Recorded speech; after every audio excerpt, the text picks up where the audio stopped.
Just 1-2, Mally and Malik. This is Chris at Fox 5. Can you guys hear us? Yep, I can hear you fine. Awesome. All right, you're coming up in just a few minutes. Thank you. Sounds great.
Look at that.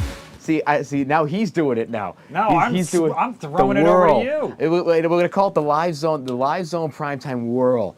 The Live Zone Primetime Whirl. We gotta workshop the titles. The marketing guy's needs to workshop these. We need a better two-shot though, honestly, so Do that we we? can really see. Like I mean, if I could come out to this one and then we could Yeah, see, or we could like see a little more Tony P action. Or we could do instead like of just this one, like a where whirly bird type of graphic. Like, ooh, we're gonna you're come in, asking you know. for a lot now, my I know, friend. I'm sorry. Welcome to the Live Zone Primetime. I'm producer Chris. That is Tony P. Thank you so Monday, much everybody. for joining us. Happy Monday, Hello, my friend. Indeed. You know, it's March 30th. March.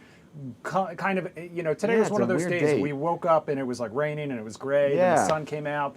March definitely had its lion-esque elements. It did. Not so, I mean, ending kind of like a lamb. It was a nice weekend, you know what Perfect. I mean? it was great for everything. You And could now do April golf, whatever. showers right around the corner. I know. believe April showers bringing Mayflowers. Does that Tony P, apply what to do DC though? Mayflowers bring? Oh, Mayflowers bring June, summer. Pilgrims.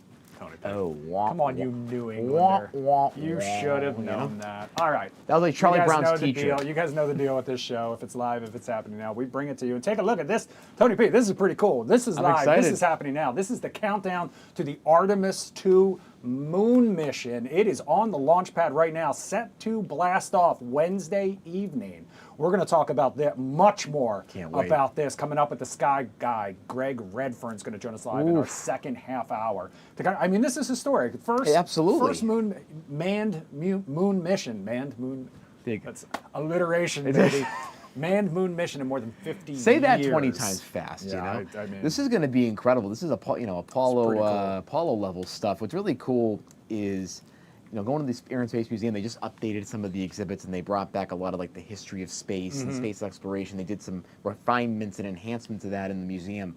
It is so incredible to watch and learn about how far we've come in this space exploration, what we're looking for now out of these missions, how detailed the science is, and how it's helping us really, starve off meteors, for example, and understand how the calculations work. It's all because of trips like this. On top of that, this is just the beginning because Mars is next. I mean, it's only a matter of time. Tony P, do me a favor, hit F11 on that keyboard. F11, you got it. I got it. Thank you. There we go. See, I'm learning how to produce. There we go. All right, let's talk about this Look now, at that. March Madness, because it lived up to its name this weekend. The Final Four is set after a wild weekend of Sweet 16 and Elite 8 action. Some of it right here in D.C. Oh, yes. Number 3, Illinois, the Fightin' Illini taking on number 2, UConn this weekend. And the 1 seeds, Michigan and Arizona, will battle it out. The winners of those 2 games head to the championship, though. Tony P, we got to talk about this because I know you were there. I was watching for it. this action in person. Yep. Talk to me about what this was like. So Duke had led the game at its height by 19 points. Now, the first half, they were dominating. They were scoring from beyond the arc, in the paint, and UConn just could not find its rhythm. They could not do it at all. And I think it was like 15 points at the end of the first half. I'm sitting with some friends thinking to myself, this is going to be a pretty big victory because the Boozer twins, they were rolling. They were field generals out there. Then UConn started to chip away a little bit. They got it to about 10, 11 points. It stuck there for a while. Then it started getting into that mid-single digits. Now, at the last minute or so, Duke had a few more points. They got to the line, had a few free throws. And then UConn misses one of their free throws with about, I think it's like 10 seconds left, 15 seconds left. And then Duke pushes the ball up the court. They go beyond half court, as we can see here, right? And then one of the Boozer twins tries to throw it up because they're kind of rushed. They want to get the ball out. They want to avoid. All they had to do was hold the ball. Right, and now they could have been fouled potentially by UConn. You go to the line, you get 1 or 2 shots, and the coach here just didn't really drop a decent strategy, and they got the ball tipped. Mullins came to the top of the key. He was 0 for 5 for the entire day from beyond the arc, and he hits a monstrosity 3. Yeah. And the thing is, because it was on the opposite side, we were sitting on the opposite side from where the shot was taken, so you couldn't really hear what was happening, and then you heard the cheers, and you're like, oh my God, we thought it was tied. But then it was a long 3. 1 point, yeah. And you had 0.4 seconds to go, and you just, it Pretty settled in. sure he's got some hometown ties, too, here in Bowie. I think he believe, does. As a Bullis It was graduate, devastating. Possibly. Tony P, I was the other rooting for thing, Duke. and I don't want to invade your personal space too much, but have you seen the story about the coach for UConn? The jacket off one shoulder, the head-to-head with the referee? Yes. Yeah, he's getting a lot of heat for No, that. he is. I mean, listen, Hurley's a very intense guy. There is some good reports about him talking about men's mental health, so I like that part of him. Yeah, but it I was wanted kinda Duke just to funny. win, man. I wanted to see Duke win. We can recreate that scene. You want to start yelling at me now? No. But I will deserve just it, though, say, sometimes. I will just say, Tony P, if you want to take a look right here. Your bracket. You see right there? What you can tell the people, what does that say?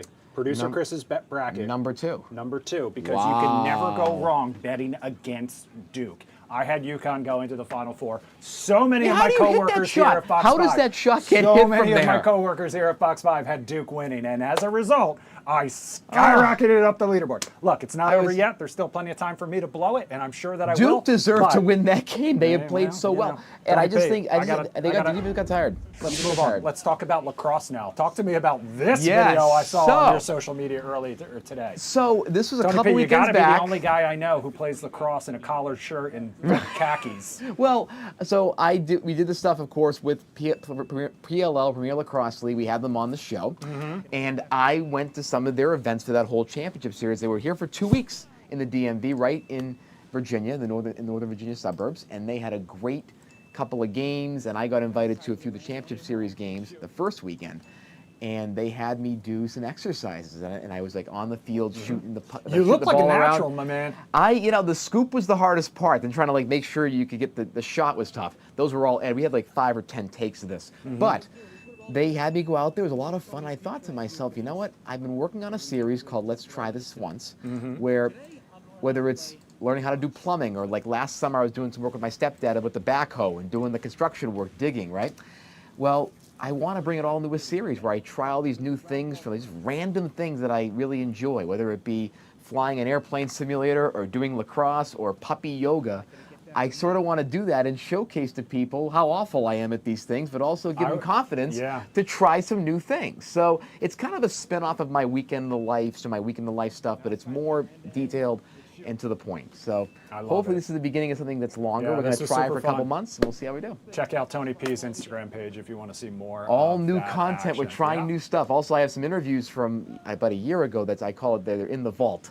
And I'm going to start bringing those out soon, once a week. So we'll see. All right. Perfect, Tony P. All right, let's get into some of our headlines now. Yes. And we are starting off with some good news for anyone with travel plans, theoretically, because TSA agents finally got paid today, and hopefully that will mean an end to those epic lines we saw over the weekend at airports like BWI. However, the paycheck apparently did not cover the entire pay period workers missed because of the ongoing Department of Homeland Security shutdown. And TSA officers tell Fox News because the shutdown is not over, the next paycheck is not guaranteed. Security lines at most airports were much more manageable today. Granted, today was a Monday. Yesterday, though, more than 3,000 agents did not show up for work. That's more than 10% of the TSA's entire workforce. And while those TSA workers struggle, lawmakers left D.C. on Friday for Easter recess, Tony Big. I got to tell you, I mean, I don't know how either side of the aisle here can leave town literally while federal workers are not being paid, especially ones that now they're being paid for now on a temporary basis, but this situation but not is because still of anything in flux. Congress did. No, this situation is still in flux, and you had the Republicans, Democrats agree in the Senate on this. The president tacitly agreed to it. Then you had the House and Mike Johnson. They're not on the same page. They left town. Democrats and Republicans are fighting in the House, and they're off on vacation now for 2 weeks. For 2 I mean, weeks. this is unbelievable. I understand that the Holy Week, of course, is this week. You have the Holy Week for all the religions, basically, of course, and you know Passover, you have Easter, all these great holidays. But at the same time, you can come back next week. But it's also only 2 spring weeks. break, and this is what It's we crazy. talked about from the beginning. This would be where we would start to see people really feeling that pain. Right, this could be a temporary thing. And beyond just the TSA agents, you know, the everyday Americans trying to travel, waiting in these 3-hour lines, wrapping around the block. All right, so for more This on is the funding unforced fight errors by Congress. and the other big political headlines of the day, Democratic political strategist Mally Smith and Republican political strategist Malik Abdul joining us now live here on the Live Zone. What's going on, Prime guys? Time. How we doing? Thanks so much for being here. Thanks for having Thanks us. for having us. All right, I'm going to start off with a question for both of you. Mally, you can go first. Are there any winners or just all losers here in this fight? I mean, I think there's only losers. As Tony was saying, it's terrible that we have Congress going home when we don't have federal workforce folks who work at DHS getting paid. What Trump has done is a temporary fix, and it's going to be challenged in court because I don't think you can just, through an executive order, bypass the Congress's power of the purse to have TSA agents paid. And it's a real shame that the House didn't pass the Senate bill. I know they have their issues with it, but it passed unanimously, 100-0. And I don't think you can get 100 votes for a bill that would give puppies and ice cream to every American with how divided we are. So hopefully they can get back in town, but I'm also hoping that the House comes to their senses and passes the Senate bill, and then they can go on and finish the negotiations on the ICE funding. And Malik, same question. Yeah, so when it comes to shutdowns, I am equal opportunity when it comes to this. As far as criticism, I don't like it. I don't like it whether it's a Republican or a Democrat. And the unfortunate thing in this case is that, at least with the Democrats, they didn't get anything out of it because ICE ultimately was already funded anyway. What Democrats were trying to do was to try to implement some of the reforms, but I think they kind of dropped the ball, or at least on this, because what happened is that we got rid of Kristi Noem. We got rid of that Greg Bovino guy. In fact, they forced that dude into retirement. Some of the other things that the administration was looking at as part of the actual bill, especially in the Senate bill, some of the things that they were looking at negotiating, the White House had talked about as far as like the warrants and of the body cam footage. But you know what's happening now? Because Democrats didn't meet Republicans on any of those things, that's probably out the door now. So when Democrats say they wanted all of those reforms, they're probably not going to get any of those ICE reforms now, simply because of where we are. And for me, I hate this type of stuff because politics is simply so toxic. And the fact that we had people, I pulled up to BWI Airport to drop somebody off at 3 o'clock in the morning, and the line was out the door at 3 o'clock in the morning. And it is disgusting that this type of stuff continues to happen each year. Malik, let me ask you this one. So when looking at this whole entire process, the president basically stayed out of these negotiations from Democrats in the Senate and Republicans in the Senate, as well as in the House. Do you think this breakdown between Senate Republicans and House Republicans was a factor or was a result of President Trump staying out of these negotiations and really putting his foot on the scale? Or was it just the internal politics of the Republican movement trying to figure things out in 2026?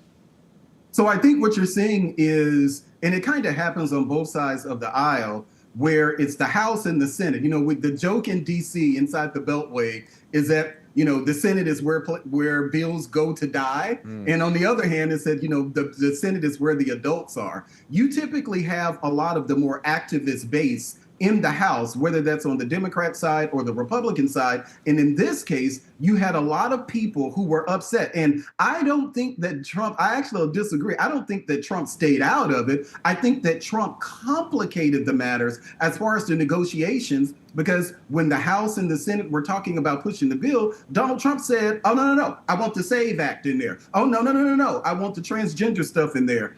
Donald Trump actually got in the way of the negotiating. And where he is on the House side, because Donald Trump, you know, as he's attacking members of the Senate now, saying that they didn't, push the filibuster to end it in order to get the things that he wanted.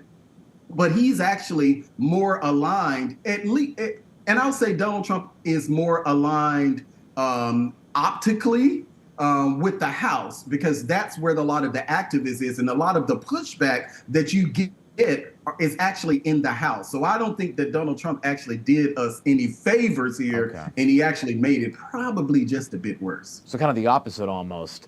Now, Mally, let me ask you this. From this shutdown perspective, what can Democrats take from this to learn as they go forward into the midterms in terms of messaging and policy? And my second part of the question is, what do you see as the strategy for Democrats in trying to get those reforms that Malik was talking about that may elude Democrats this time around? Yeah, I mean, I don't think there's any real good takeaways for Democrats or Republicans on this. I think Americans look at it and they just see a mess. They see two parties that can't work together, and they see dysfunction. I think if you're Democrats, though, instead of getting bogged down in the process of the House and the Senate rules and what Trump is advocating for, I agree with Malik. He did complicate it by throwing in the SAVE Act and transgender issues. That's not something that's going to make passing any bills easier. But I think Democrats need to stay focused on the message that ICE needs real reforms. The reforms that the Democrats have been pushing are very popular. First, ICE should not be allowed to wear masks. Second, ICE agents should have warrants when it comes to looking for the folks they're trying to arrest. And then third, ICE agents should wear body cameras. My cousin in South Carolina is a police officer. He has all of these restrictions on him, and he's a great police officer, and he has the proper training, also something else that ICE agents don't get. We know that the Trump administration has shortened their training to try to get through a ton of hiring and beef up the number of ICE agents they have. So the basic request Democrats have that ICE agents should have the same responsibilities, obligations, restrictions that other law enforcement officers have is first off the right thing to do, and then second, it is a winning issue for Democrats. So Malik, you may have seen, TMZ, they get a lot of backlash for things, but they're getting a lot of love on social media currently because they are actually calling on all of their web traffic, all of the people who use their site, that if they see a sitting member of Congress on vacation during Easter break, to basically take a picture and shame them. Do you like this method? Do you think this will actually help encourage lawmakers to actually get any action done, to do anything about this, to actually put them on blast like this? Or is the only thing that's going to matter when Americans go to the polls to vote? I'm sorry. There was an interruption here.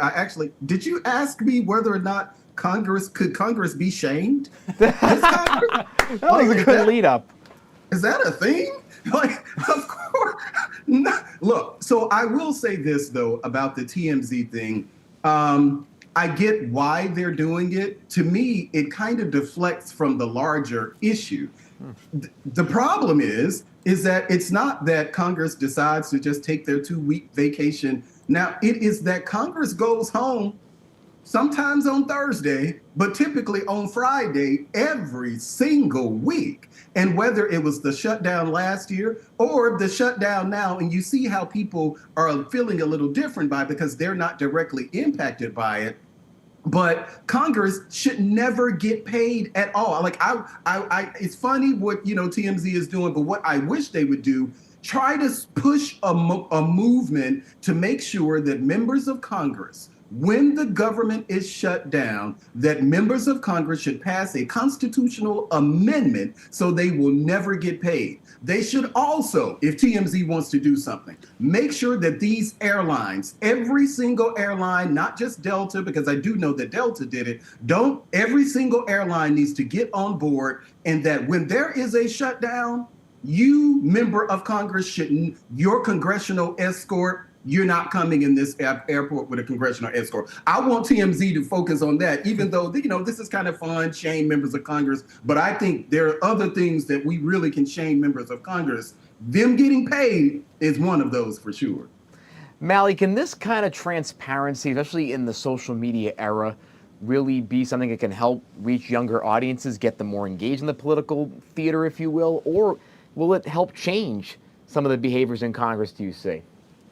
Well, I agree with my colleague that it is difficult to shame members of Congress, but I do have to say we have seen moments where social media and essentially just taking photos of senators and members of Congress have led to them bearing some responsibility. Most famously, when Senator Cruz decided to go do a vacation in Cancun, those photos of him had him getting right back in that plane and turning back to go home.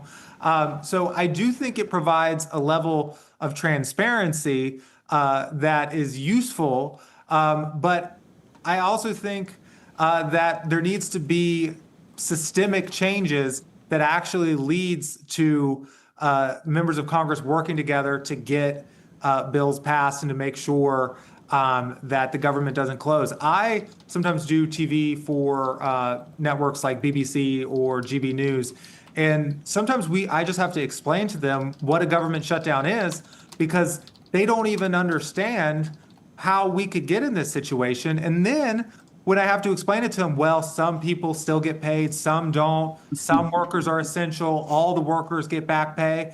It shows you how nonsensical this system is. And I do think something like having the members not get paid potentially could help. I also think one thing they could do is when the government shuts down, they shouldn't be allowed to keep their staff on hand completely to make sure that they don't have everyone waiting on them hand in glove.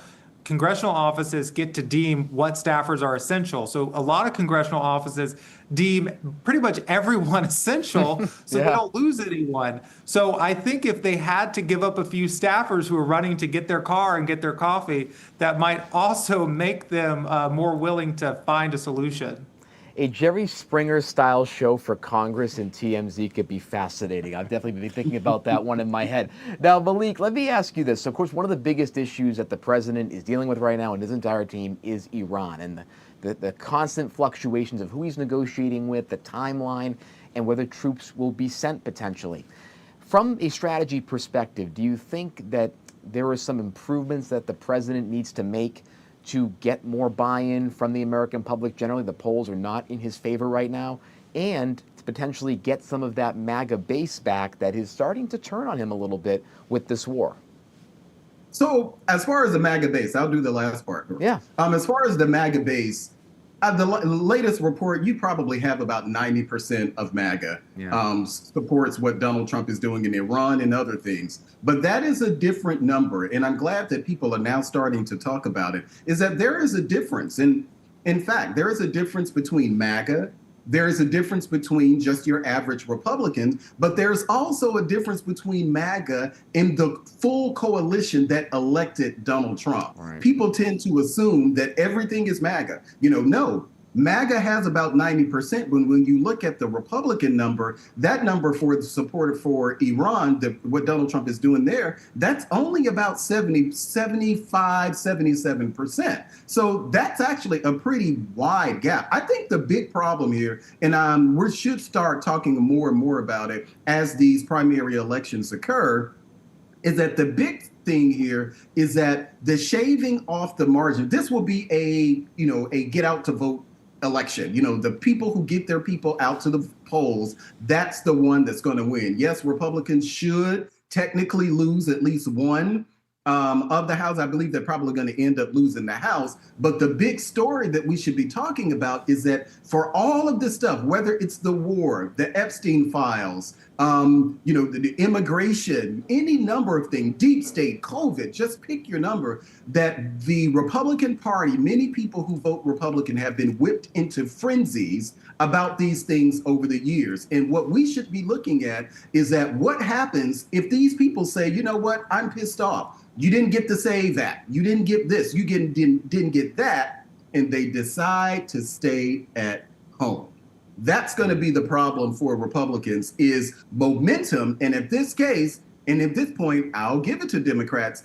They have momentum on their side. We don't. And a quick follow-up on that, Malik. Do you think that this war has shifted the Republican Party back towards a kind of Bush doctrine style with foreign policy, or could this potentially just be the beginning of a bigger revolution on the right towards an anti-war stance?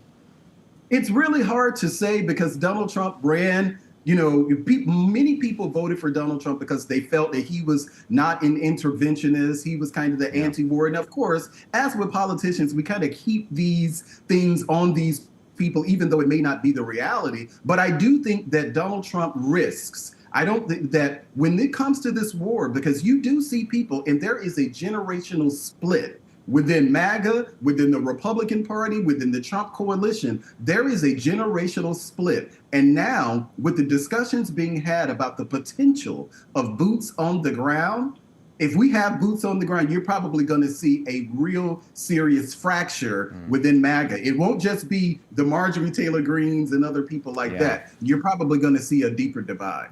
And finally, Mally, my question for you is about the biggest kind of event this weekend politically was the No Kings rally across the country. There was 8 million people participating in these rallies across the country, including Minneapolis and here in D.C. Let me ask you from a strategy perspective, does the No Kings movement serve as a down payment for Democrats in terms of getting out the vote? Or is it something that's more of just a publicity thing to kind of help get the vote out versus a thing that's going to be a part of the main agenda? I think it shows you that there's a lot of energy when it comes to holding Trump accountable, and there's a lot of folks angry. Having that many millions of people show up to events across the country in opposition to a sitting president is not something that a sitting president would like to see. But I would say, I think the most damaging thing for the Trump administration is not necessarily the No Kings protest, even though, as I said, it's not great to have millions of people protesting against you. I think the most damaging thing is that his numbers are underwater on the economy. A Reuters poll showed that more Americans are unhappy with the economy under Trump than they were with Biden. And it's those voters who don't go to a No Kings rally, they probably don't watch MSNBC or Fox, but they are paying attention to gas prices, they're paying attention to inflation, that he's losing. And if I was him, I would be thinking, how do I course correct and get out of this Iran war where I both can save face, but also try to start righting everything when it comes to the economy, because he was already losing ground on it. And one of the few things he could point to was lower gas prices. And that kind of went out the window with the war. So if he wants to try to make the midterms more competitive, that's what he needs to focus on. The folks who are going to the No Kings protest are people he's already lost. All right. Malik and Mally, thank you so much for spending some time with us here, lending your expertise. We love having you guys on. All right. Thanks for having us. Thanks, guys. All right. Coming up next, Tony P., we're going to check what else you've been keeping an eye on this. What is it? Monday night? And as we head to break, we are leaving you with this live picture of the Artemis rocket on the launch pad as the countdown to the next moon mission continues. We'll check in with Greg Redfern coming up in just a little bit as well. Right now, it is 9:27. We'll be back in 2 minutes.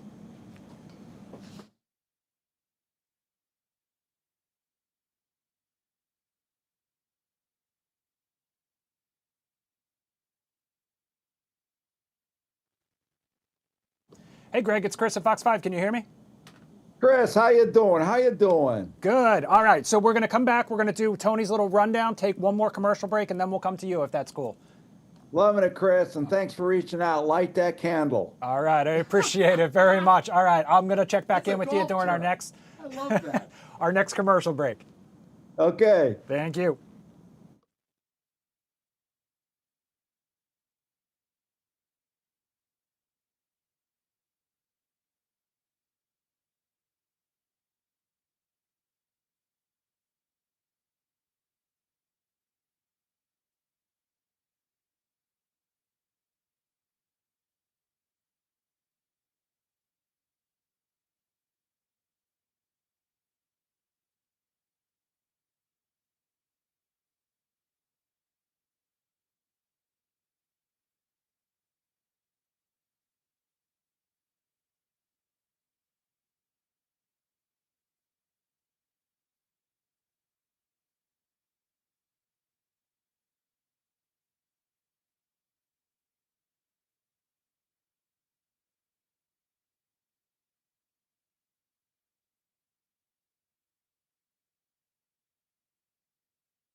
Welcome back to the Live Zone Primetime on this Monday night alongside Tony P. Yes, sir. About 9:30, so let's dive right into what Tony P. Yes, sir. has been keeping an eye on. And we're going to, of course, this. yes. What is it? Monday? I keep forgetting. Is it It's Monday? Monday It's night. Monday the 30th. We have 31 days in March. We only had 28 last month. And we're going to start, of course, with the Iran war. It's entering its second month with back-channel diplomacy intensifying, Chris. But the public messaging from both sides remains miles apart publicly and internally. President Trump posted on Truth Social today that great progress is being made with what he called a new and more reasonable Iranian regime, while Secretary of State Rubio acknowledged that there are fractures inside Tehran's leadership, but declined to name who the U.S. is actually talking to. Iran's foreign ministry acknowledged for the first time that indirect talks have been happening through Pakistani intermediaries, but called the U.S. demands excessive and unreasonable. On the ground, the fighting is widening, with Iran striking a water and electrical plant in Kuwait today, killing one worker, and the Houthis launched their first missiles at Israel, opening a new front this weekend. President Trump also warned that without a deal, the U.S. will obliterate Iran's oil infrastructure, including potentially its desalination plants.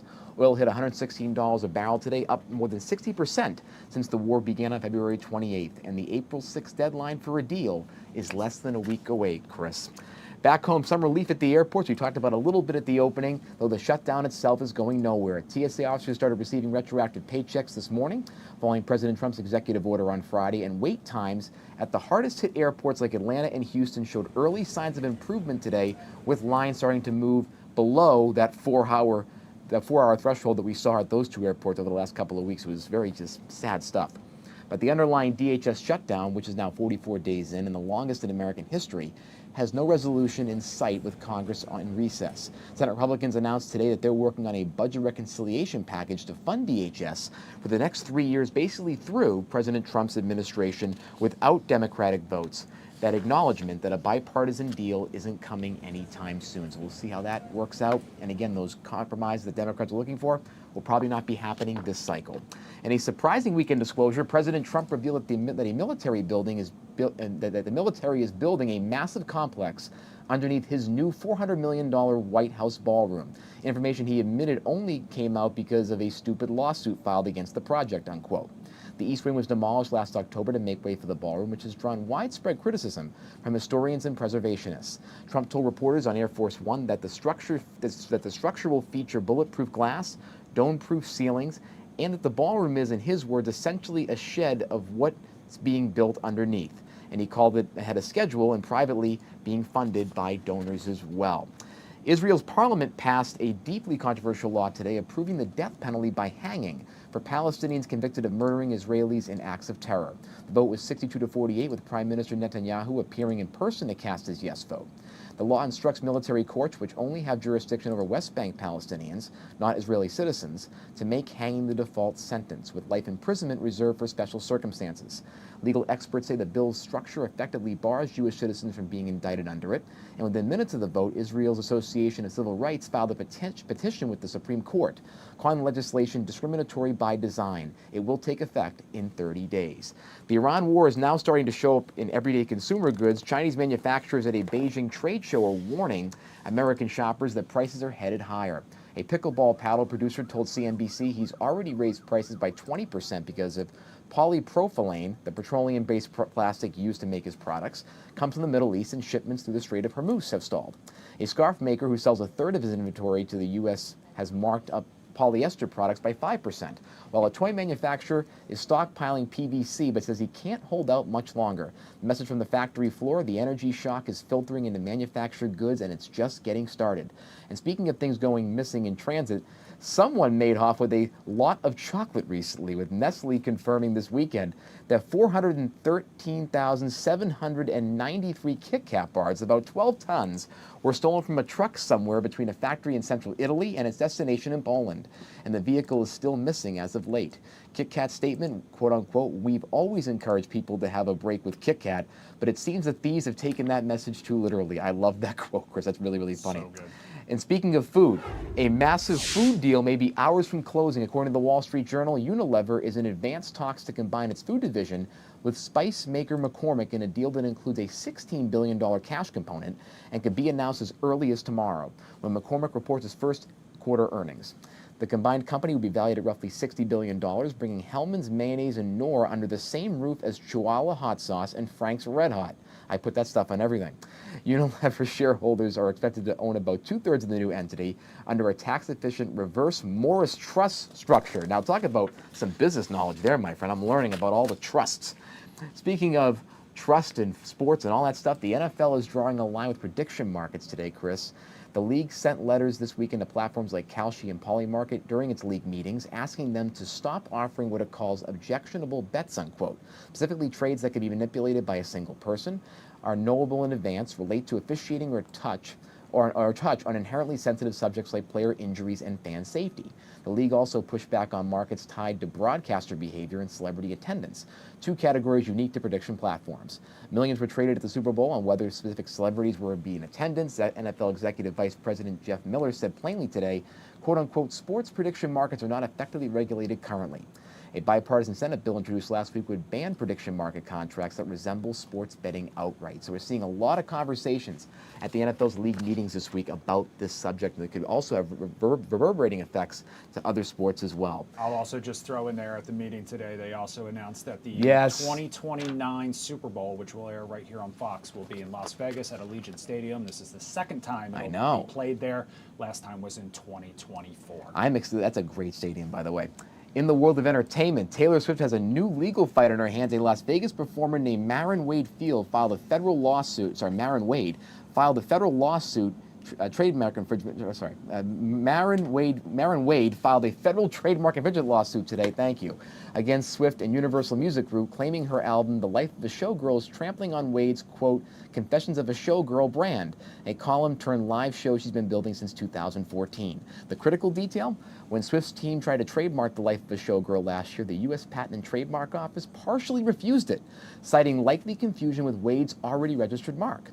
The lawsuit targets merchandise specifically, apparel, candles, drinkware, hairbrushes, and seeks an injunction and unspecified damages. Swift's camp has not commented as of today. Howie Mandel has something to say to Kelly Ripa, or something close to it. After a moment on Live with Kelly and Mark last week, it went viral on social media. Mandel was bristling when Kelly Ripa said that he looked great after Mark Consuelos mentioned that he turned 70. So the great for your age type of thing came up as definitely a conversation. Mandel posted an Instagram video Saturday framing it as a reluctant attempt at an apology. Quote, "I don't believe that someone who is a comedian needs to apologize for a joke," he started. But then, for Kelly specifically, he wanted to clear the air, and then came the punchline. Quote, "I do look great for my age. I really do. I look fantastic," unquote, from Howie Mandel. That was kind of a tough moment on this. Someone who does this interview stuff for a living as well, I kind of cringed a little bit watching that, Chris. I don't know if you did as well. And to close, a very uplifting note here from one of my favorite artists here, Chris. Celine Dion is coming back. On her 58th birthday today, the Grammy Award-winning superstar announced she will perform 10 concerts at Paris's La Défense Arena this fall, running from September 12th through October 14th. Her first full show since being diagnosed with stiff person syndrome in 2022. The rare neurological disorder has forced her to cancel her entire Courage World Tour and left her unable to sing or walk normally at her worst. In an emotional video posted from beneath the Eiffel Tower, Dion told fans, "I'm feeling good, I'm strong, I'm feeling excited, obviously a little nervous, but most of all, I'm grateful," unquote. Her last major performance was a stunning appearance at the 2024 Paris Olympics opening ceremony atop the Eiffel Tower, and pre-sale registrations begin April 2nd and open with tickets available April 7th. And just got to tell you, just so happy for her. That's the way it is. Just so happy for her. Favorite Celine Dion song? Ooh, what's that song? "You Lift Me Up." You lift me up when I am weak. Oh God, it'll come to me. It was a movie. It was 1997. My mother used it at her wedding, and it was a beautiful song. And I cry every time You are my yes. What is the name of that song?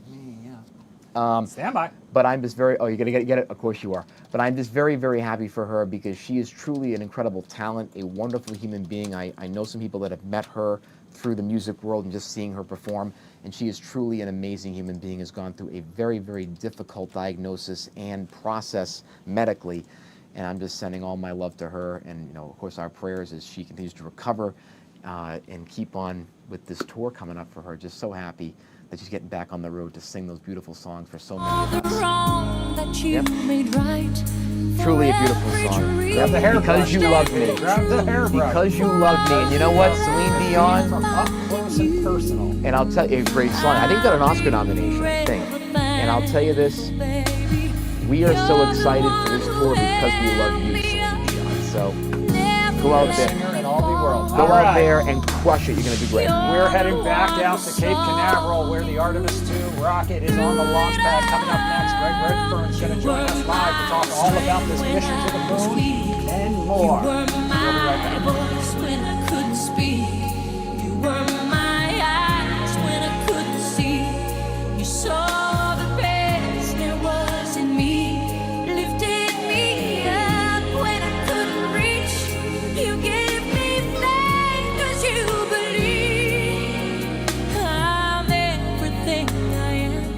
Because you loved me. Ooh, you gave me wings and made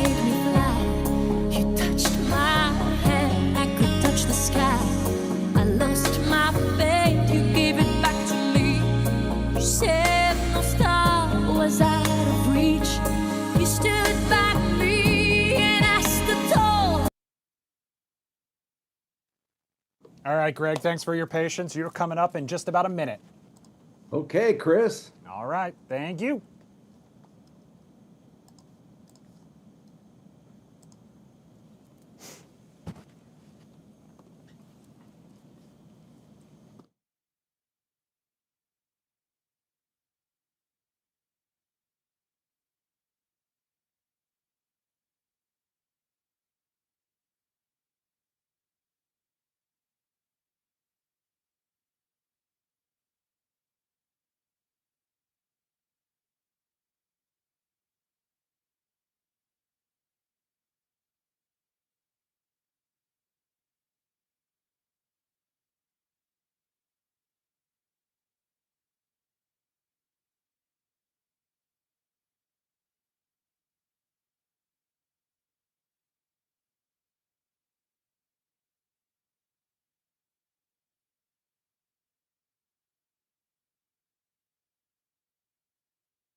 All right, welcome back to the live zone prime time on this Monday night. The countdown for humanity's first moon launch in more than half a century has officially begun, and this is a live look at NASA's Artemis 2, which is set to blast off Wednesday night. Love it. The 32-story Space Launch System rocket will carry 4 astronauts after a day in orbit around Earth.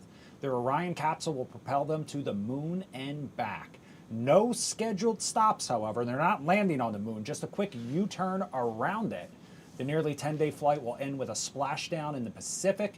The mission was supposed to actually launch in February. So we are currently down There was a our hydrogen mic input on this. that grounded it. But as of right now, Tony B, all systems are a go. The rocket returned to the launch pad a week and a half ago, and the crew arrived at the launch site. So it on also Friday. flies. A lot of smaller companies that are landing, successfully landing on the surface of the moon, and that is all going to pick up. At the end of the day, it takes courageous leadership to go and set a vision, a bold vision. Kennedy did it in the 60s, and we reaped huge rewards, and we feel like we're at the cusp of this happening again on an international stage. And so I think, to me, that's the thing. That's the thing that feels right now, is there is a vision, and it is a workable vision. We have the budget, we have the capability, and right now, for the first time in human history, we have a diverse industrial base around this world that can actually enact and enable this mission and turn these dreams into reality. All right, so for more on the mission, the Sky Guy, Greg Redfern, joins us now live. Greg, thank you so much for spending some time with us here and making your Live Zone Primetime debut. Yeah, how about that? Thanks for having me, guys. Of course, and Greg, also NASA Jet Propulsion Laboratory Solar System Ambassador, WTOP Space Reporter, and author, and he's also been a longtime friend to us here at Fox 5. So, Greg, we really much Love appreciate it. it. Greg, it has been more than a half century since a manned mission to the moon. How excited are you for this, first and foremost? I can feel my heart rate increasing with every click of the clock, okay? The good news is, right now, as of when we're talking, we're go for that launch on April 1st, no April Fool's Day, April 1st at 6:24 p.m. Eastern Daylight Time. They started a countdown clock today at 4:44 p.m., and that clock keeps running, and with every tick, guys, we're closer to launching to the moon. Woohoo! Now, let me ask you this. There has been this incredible distance of time, to use a space term, since the last time we saw this. What do you attribute that to, from Artemis 1 to Artemis 2, that distance of time? And does this mission feel like a new frontier for NASA, or just another kind of checkpoint going to the moon? Tony, that's a great question. You know, the whole thing that they're trying to do now is standardize the SLS so we can do more launches. Administrator Isaacman made that very clear.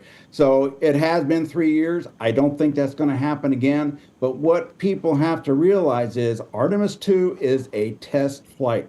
This will be the first time that humans will have flown on the Space Launch System. It will be the first time that humans have used the Orion spacecraft. So NASA's going to launch Artemis 2. It's a 10-day mission. They're going to go 1,500 miles farther than any human has gone before in space, and it's what we call a free return mission. What's that mean? It means that once they launch, they're guaranteed to come back to Earth. Sir Isaac Newton's in the driver's seat. Love that. So, Greg. He always is. Yeah, right? Yes, he is, Tony. So, Greg, you said 6:45 Wednesday is when launch is supposed to be? April 1st, 6:24 p.m., no earlier than. That starts the official launch window. Okay. Something goes wrong, Chris, there's built-in holds. Just have to wait and see what happens. So what's happening between now at 9:46 on Monday night and Wednesday at 6:24? Okay, good question. They are going through, checking everything. They're running their protocols. And for our viewers, the big news is going to be at 7:45 in the morning on April 1st, they begin tanking that beast.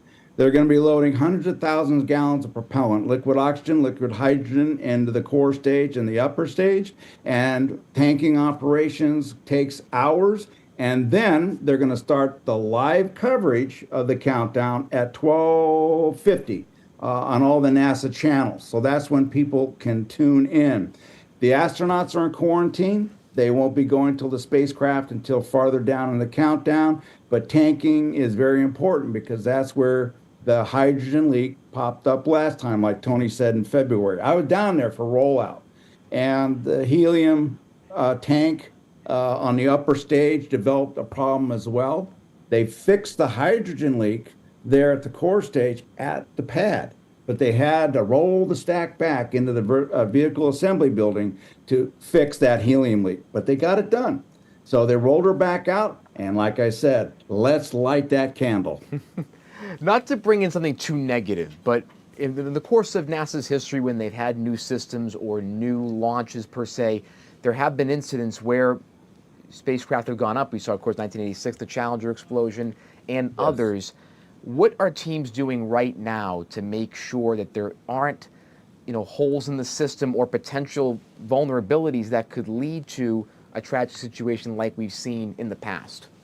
Well, the good news for the crew and for those of us that watch this is now the astronauts have a launch abort system. Tony, if anything happens pad or en route to orbit and they have to leave the SLS, they have a launch abort system that can take them and clear them. If you look at that, you see the little rocket at the very top. Yeah. That's from 0 to 100,000 feet. If the commander, Reed Wiseman, says, we got to get out of here, he hits it, that blasts off, takes them up, and safely parachutes them. It's great to have that back. Wow, that's incredible that they have that. So, Greg, can you talk to me a little bit about how space travel and these missions have changed over the 50 years since Apollo? Obviously, the space shuttle program retired in our lifetime. There haven't been these manned missions the same way since from NASA. Is this the start of that next revolution in space travel? Chris, this really is what I call to my audience is the humanity is going to the 8th continent. The moon is the 8th continent. We are going there, and we're going to stay this time.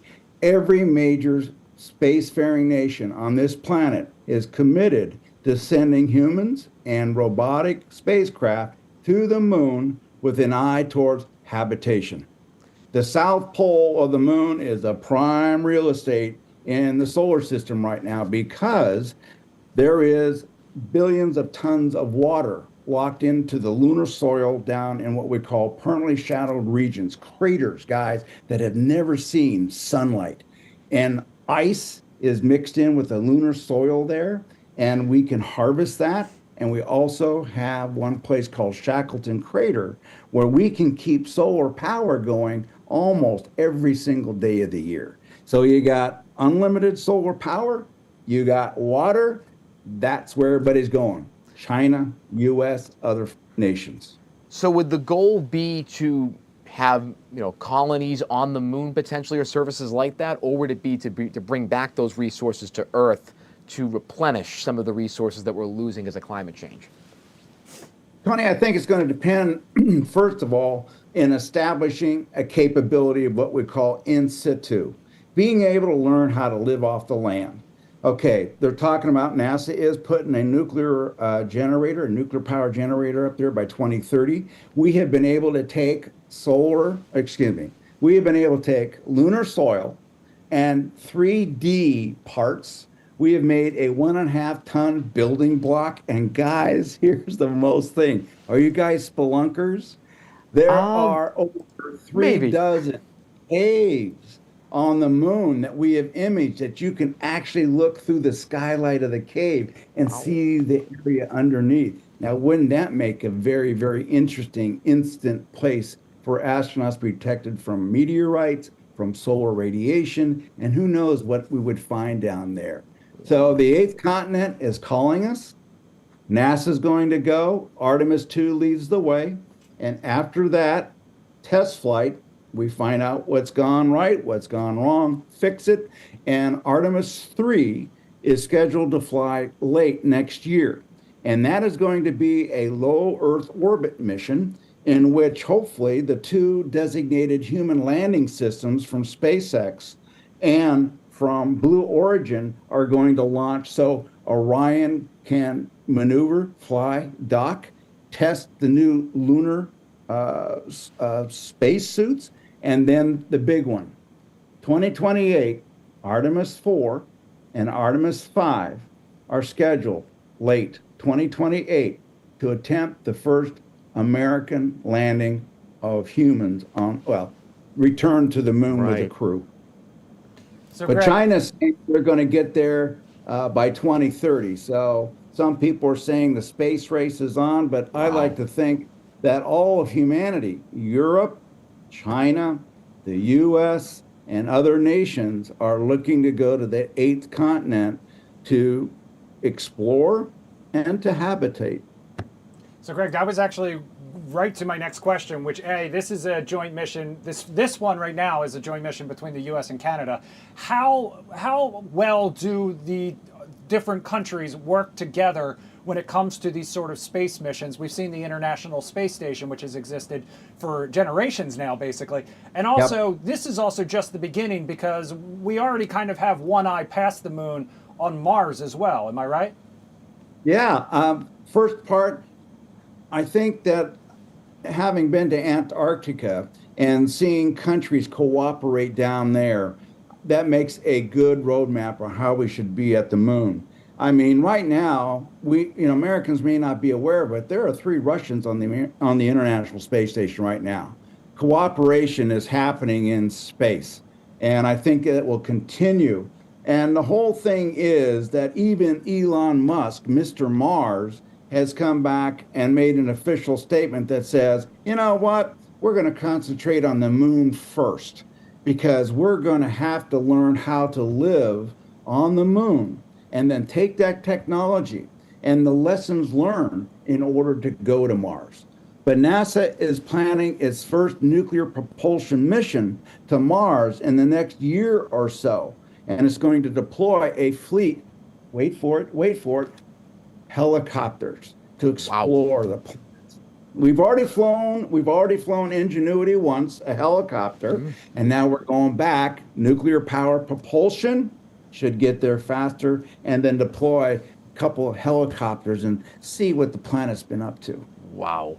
Now, during this trip for the astronauts, what are some of the things they're going to be observing, or what type of tests are they going to be doing during this flight to set the stage or really set things up for future Artemis flights to go to the moon and kind of make sure the observations and the scientific method is fulfilled properly?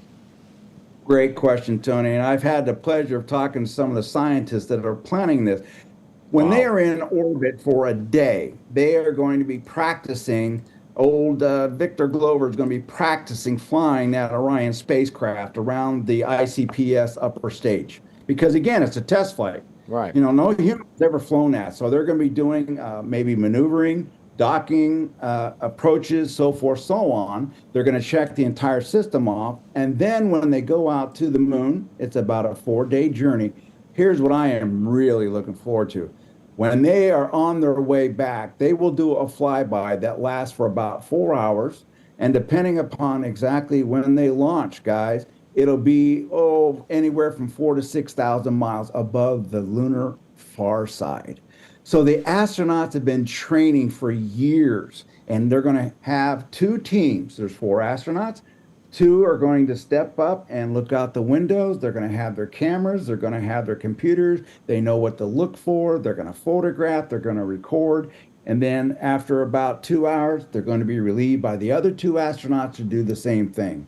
So we're going to get 8 eyes looking at that lunar far side with cameras and all kinds of, observations and logging. And we're going to be able to see some of that stuff when they come out from the far side, because we can't be in communication. I can hardly wait to see those pictures of the lunar far side, guys. I mean, let's get real. Wow. Greg, we're down to our final 3 minutes, but for the Sure. average American, explain why this is such a big deal, and like the advantages, that why it's worth investing in this. First thing I would say to fellow Americans is everybody is going to the moon. If we want to be relevant, we need to be part of that. Space and what we discover and the medical, the scientific, all of this stuff comes back to Earth in terms of new medical procedures, new technologies, new materials, new things that we didn't know about unless we'd gone into space.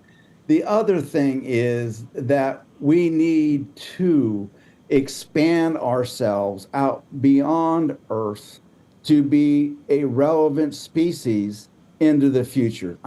Some people get into the sci-fi aspects of it, but I look at it this way. It's the 8th continent. We have been explorers since we first started on this planet as humans, and that's the next logical place to go. And it's being paid for. This is not a plus up. Congress has given them the money to be able to do that. And when I like to tell people, we spend more on our pets, food, and stuff like that in years past than we did on the space program. Wow. I mean, it doesn't take that much of the budget. It really doesn't. So what we get in return, I think it's well worth it for the American people. Yeah. Tony went I and saw was. Project Hail Mary this weekend, so he's even more excited. I'm into it. Now that leads to my final quick question, if you will, like about a minute and a half. Okay. Do you think we're going to discover for real that there is other life besides us in this wonderful solar system? I hope so someday. It's an X-Files, Scully. It's like I say, we live at a time, Tony, that we know of over 6,000 planets beyond our solar system. Right. And we're discovering hundreds more every month. Wow. And you look at the fact that the number of planets in this galaxy, the Milky Way, is estimated to be to 3 to 4 trillion. And then we got trillions of galaxies. Hey, to take the quote from Contact, the great movie, it'd be a heck of a waste of space. Right. And so the odds are in our favor that aliens do exist. Hey, Scully and Mulder had to be right, That's right. Just like Sir Isaac Newton. That's right. Yeah, he's got a lot firmer deal. And the other thing I like to tell my audience is it's now not UFOs, it's UAPs. That's right. Yes. Anomalous phenomenon, because we're finding things other than things in the sky. We're talking about things in the water and so forth. But hey, let's see what the next day brings, right, guys? Yes. Greg, light that candle to infinity and Yes. beyond. Thank you so much for spending some time with us here on the Live Zone Primetime. We'll probably be checking back in over the next 36 hours or so. Yes. All right, guys, it's been a blast, and Godspeed, Artemis 2. All right, we'll leave you with this live picture. Fox 5 News at 10 is coming up next. Thanks so much for joining us. We'll see you tomorrow.